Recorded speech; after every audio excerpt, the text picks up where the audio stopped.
Have you ever looked up at the night sky, at that vast, star-dusted canvas and wondered about your place in it all? It's a fundamental human question. We are a curious species.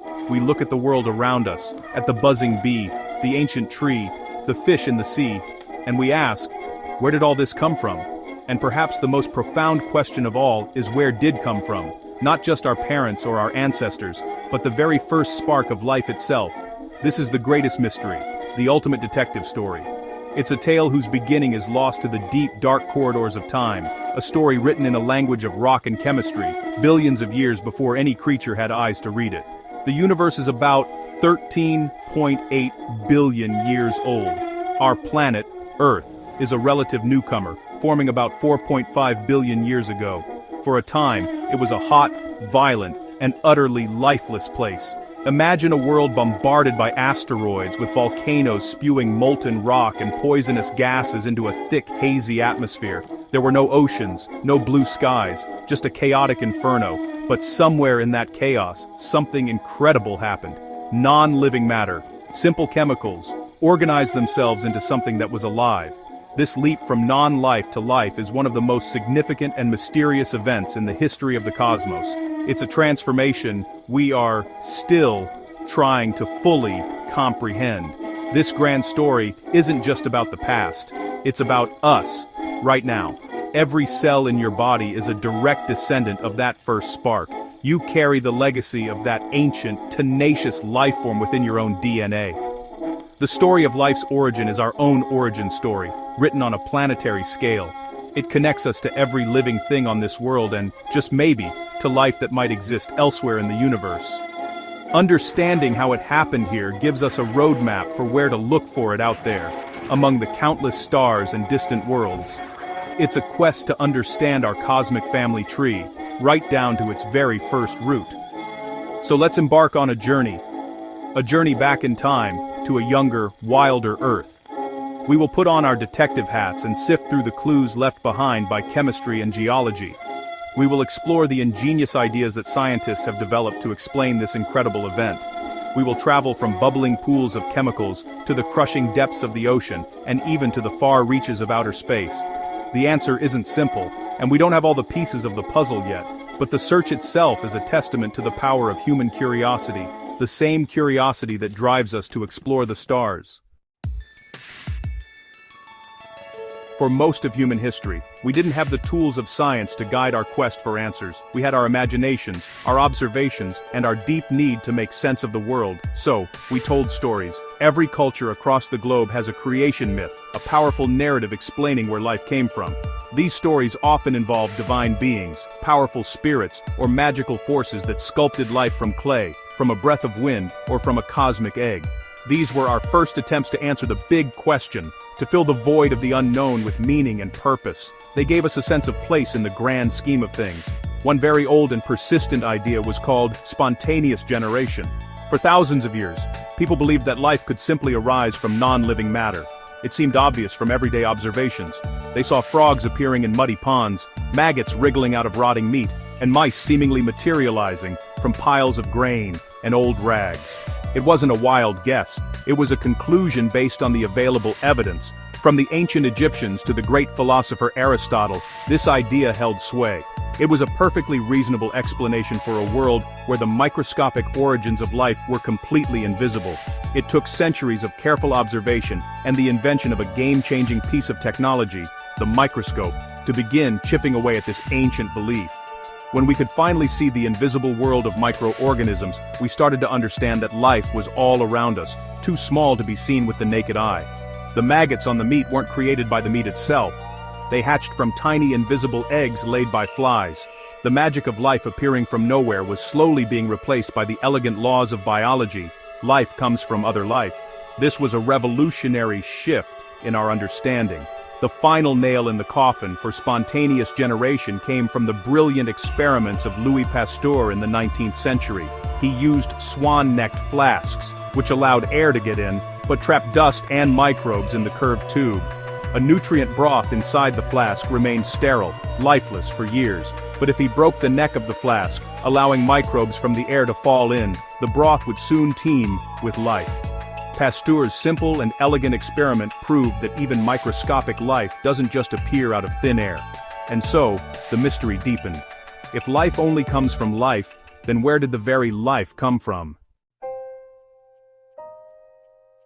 With the old idea of spontaneous generation disproven, science needed a new hypothesis. If life couldn't pop into existence overnight, maybe it could have formed gradually, through a slow, step-by-step process in a very different kind of world. In the 1920s, two scientists, Alexander Oparin in Russia and J.B.S. Haldane in England, independently came up with a similar powerful idea.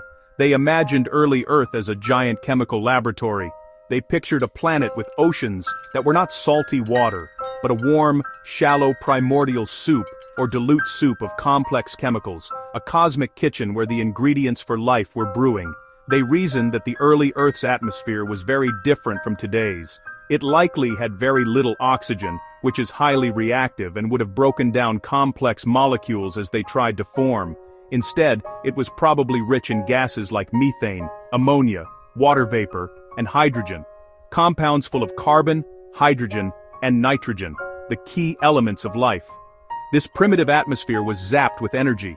There was ferocious lightning from constant storms and intense ultraviolet radiation from the young sun, unblocked by the ozone layer that protects us today. This was the perfect recipe for chemistry. In this energetic environment, the simple molecules in the atmosphere and water could have been broken apart and reassembled into more complex ones. The energy from lightning and sunlight acted like a chef's whisk, mixing and combining the simple ingredients into a richer broth. Over millions of years, this process could have created a vast collection of organic molecules, the building blocks of life. Molecules like amino acids, which are the components of proteins, and nucleotides, the components of DNA and RNA. The oceans would have slowly become a rich organic stew, waiting for the next step in the cosmic recipe.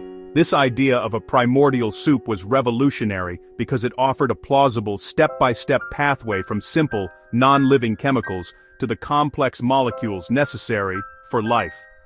It didn't require a magical spark, it required chemistry, energy, and time. Lots and lots of time. The Earth was a planetary-scale experiment in chemistry, running for hundreds of millions of years.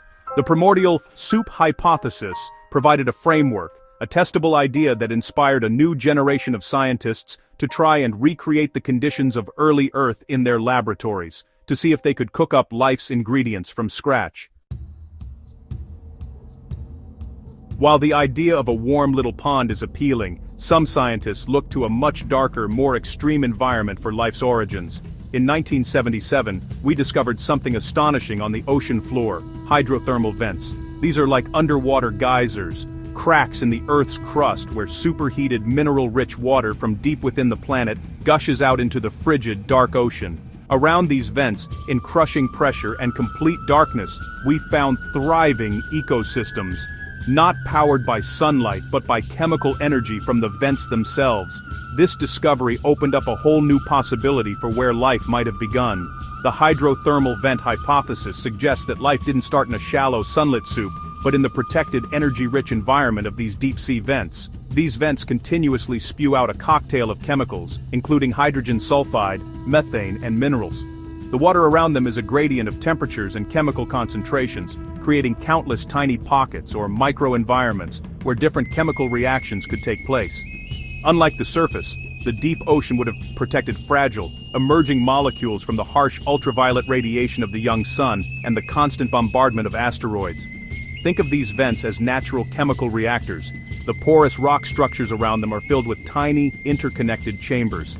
These small compartments could have acted as the first cell membranes, concentrating the chemicals and allowing them to react with each other more efficiently than if they were floating freely in a vast ocean. The flow of superheated water through these mineral pores would create a powerful energy source, a chemical gradient similar to how our own cells generate energy today. This constant supply of chemical food and energy could have driven the reactions that led from simple molecules to the first self-replicating systems. This idea has some compelling advantages. While the primordial soup on the surface might have been too dilute, the vents provide a concentrated, contained environment. They also provide a continuous source of energy that doesn't depend on the sun or lightning. Today, some of the most ancient life forms on our planet's genetic tree are microbes that thrive in hot, oxygen-free environments, just like the ones found near deep-sea vents. This suggests that the last common ancestor of all life on Earth may have been a heat-loving microbe, lending strong support to the idea that life's cradle was not in a gentle pond, but in the fiery heart of the deep ocean. Section 5. Seeds from space. The Panspermia Idea. Now let's consider a more cosmic possibility. I mean, what if life didn't begin on Earth at all? What if it came from somewhere else? This is the core of an idea known as panspermia, which literally means seeds everywhere. The hypothesis suggests that the microscopic seeds of life, bacteria or other hardy microorganisms, are abundant throughout the universe and travel between planets, moons, and even star systems. They could be hitching a ride inside comets or meteorites. When one of these celestial travelers crashes into a hospitable planet, like the young Earth, the seeds of life could take root and begin to flourish. Now this might sound like science fiction, but there is some intriguing evidence to support it. We know that rocks can be blasted off planets by major impacts. Pieces of Mars, for instance, have been found on Earth as meteorites. So, it's plausible that rocks could travel between planets. The real question is whether life could survive the journey. It would have to withstand the initial impact that blasted it into space, the extreme cold and radiation of the vacuum, and the fiery heat of entering a new atmosphere. That's a tough trip for any living thing. However, we found that some microbes on Earth are incredibly resilient. Bacteria have been found alive after being frozen in Antarctic ice for thousands of years. Some can survive massive doses of radiation that would be lethal to humans. Spores of certain bacteria can go into a dormant, death-like state for millions of years, only to reawaken when conditions are right. Experiments have even shown that some microbes can survive on the outside of space stations for extended periods. This incredible toughness suggests that a journey through space, while difficult, might not be impossible for the hardiest forms of life. Of course, panspermia doesn't solve the ultimate mystery of life's origin. It just moves the problem to another location. If life on Earth came from Mars, or from a planet around another star, then how did life begin? It pushes the question of the initial spark further back in time and space, but it's an important idea because it expands our perspective. It suggests that life, once it starts, might not be confined to its home planet. It could be a galactic phenomenon, with the universe seeded and cross-pollinated over billions of years. It connects our own origins to the wider cosmos in the most direct way imaginable. No matter where life began, in a soup, a vent, or, maybe even on another planet, it faced a fundamental chicken and egg problem. In modern life, DNA holds the genetic instructions, the blueprint for building an organism, but DNA can't do anything on its own. It needs proteins, specifically enzymes, to read its instructions and carry out all the work of the cell, including making copies of the DNA itself. So you need DNA to make proteins, but you need proteins to make DNA. Which came first? It's a paradox that puzzled scientists for decades. How could such a complex, interdependent system have ever gotten started? A compelling answer came in the 1980s with the discovery of something amazing about RNA, DNA's molecular cousin. RNA, or ribonucleic acid, was mostly known as a messenger molecule, carrying instructions from the DNA in the cell's nucleus out to the protein-building machinery. But then scientists discovered that some RNA molecules could do more. They could act like enzymes, catalyzing chemical reactions. These special RNA molecules were named ribozymes. This was a bombshell discovery. Here was a single molecule that could both store genetic information, like DNA, and perform biological work, like a protein. This led to the RNA world hypothesis. It proposes that before the current DNA and protein world existed, there was a simpler world dominated by RNA. Early life might have been based entirely on RNA. These self-replicating RNA molecules could have stored the instructions for making copies of themselves, and could have also catalyzed that very replication process. They were both the blueprint and the builder, neatly solving the chicken and egg problem. In this ancient RNA world, life was a dynamic soup of RNA strands, competing, evolving, and growing more complex over millions of years. Over time, this RNA-based life would have evolved. Some RNA molecules might have gotten better at building proteins, which are generally more efficient catalysts. Other RNA molecules might have evolved into a more stable, double-stranded form for storing information more safely, a molecule we now know as DNA. Eventually, the system we see today would have taken over, with DNA becoming the master library of genetic information, RNA acting as the temporary messenger, and proteins doing most of the heavy lifting. The RNA world was the crucial stepping stone, the transitional phase between simple chemistry and the complex cellular life we know today. How can we possibly know what happened billions of years ago? We don't have a time machine that can take us back to see the primordial soup bubbling away. But scientists have another kind of time machine: the laboratory. By recreating the conditions of early Earth in a controlled setting, they can test their hypotheses about the origin of life. It's kind of like being a cosmic detective, trying to reconstruct a scene based on the clues left behind. The clues are in our planet's geology, in the chemistry of life, and in the laws of physics that govern the universe. The first step in building a laboratory time machine is to figure out what early Earth was actually like. Scientists study the oldest rocks on the planet, analyze meteorites that have been around since the solar system formed, and use computer models to simulate the formation of planets. From this, they get a picture of the early atmosphere's likely composition: gases like methane, ammonia, and water vapor, but no oxygen. They can estimate the energy sources available, from lightning strikes to the intense ultraviolet light from the young sun. They are building a recipe for a planet. Once they have the recipe, they mix the ingredients. In flasks and beakers, they combine the gases thought to be in the early atmosphere. They add water to simulate the early oceans. Then, they introduce a source of energy to kickstart the chemistry. They might use electrical sparks to simulate lightning or powerful lamps to simulate the sun's ultraviolet radiation. They seal the system and let it run, sometimes for days or weeks, watching and waiting. They are essentially rerunning the first few moments of Earth's great chemical experiment on a tiny scale. After the experiment runs its course, the most exciting part begins: the analysis. Scientists carefully collect the material from their flask, the primordial soup they've created, and use powerful chemical techniques to see what's inside. They are looking for the building blocks of life. Did the simple gases, zapped with energy, form amino acids? Did they create nucleotides? The goal is not to create a living cell, which is far too complex. The goal is to see if the fundamental steps from non-living chemistry to the building blocks of biology are plausible under the conditions of the early Earth.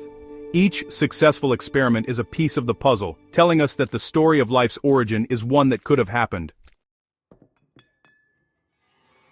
In 1952, a young graduate student named Stanley Miller, working with his professor Harold Urey at the University of Chicago, decided to put the primordial soup hypothesis to the test. It was a bold and brilliant experiment that would become one of the most famous in the history of science. They built a closed system of glass flasks and tubes to mimic the conditions they believed existed on the young Earth. It was a miniature, self-contained world designed to turn back the clock by 4 billion years. This experiment was the first major attempt to see if life's ingredients could be cooked up from scratch. Their setup was simple and ingenious. In one flask, they heated water to create ocean and water vapor. This vapor then mixed with a cocktail of gases in a larger flask, their atmosphere, which contained methane, ammonia, and hydrogen, but no oxygen. To simulate the energy source that would have driven chemical reactions, they zapped this gas mixture with continuous electrical sparks, like a miniature, unending lightning storm. The gases were then cooled, causing the molecules to condense and rain back down into the water flask, carrying any newly formed compounds with them. The cycle would then repeat, just like the water cycle on Earth. After running the experiment for just 1 week, Miller observed something incredible. The clear water in the bottom flask had turned a murky, reddish-brown color. A complex tar-like substance had formed. The lightning had cooked the simple gases into something new. When he analyzed this primordial gunk, he found something astounding.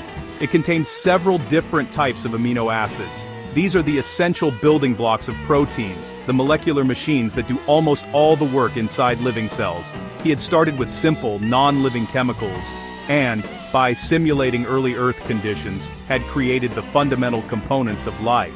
The Miller-Urey Experiment was a landmark moment. It demonstrated that the transition from simple chemistry to the building blocks of biology was not a matter of incredible luck. but a predictable and perhaps even inevitable outcome of the conditions on the early Earth. While we now think the early atmosphere might have been slightly different from the one they used, the core result has been confirmed time and again. Dozens of similar experiments using different gas mixtures and energy sources have successfully produced not only amino acids, but also nucleotides, the building blocks of RNA and DNA, sugars, and lipids, all the major categories of molecules essential for a living cell.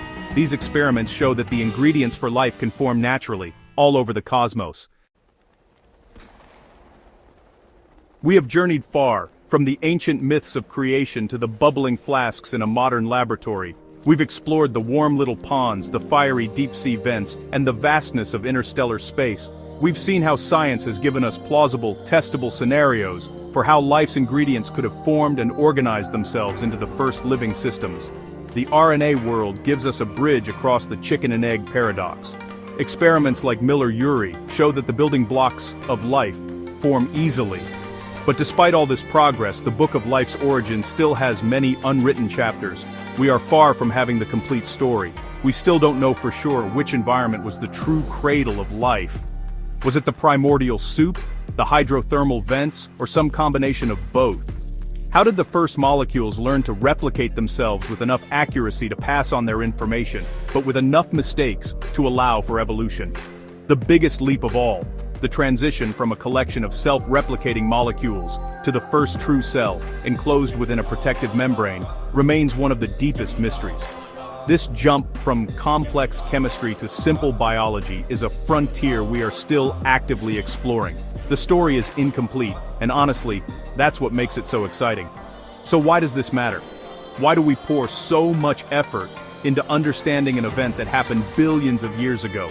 Because this quest is fundamental to understanding who we are and what our place is in the universe. It's about our deepest roots. Furthermore, understanding how life begins here on Earth is our only guide for searching for life elsewhere.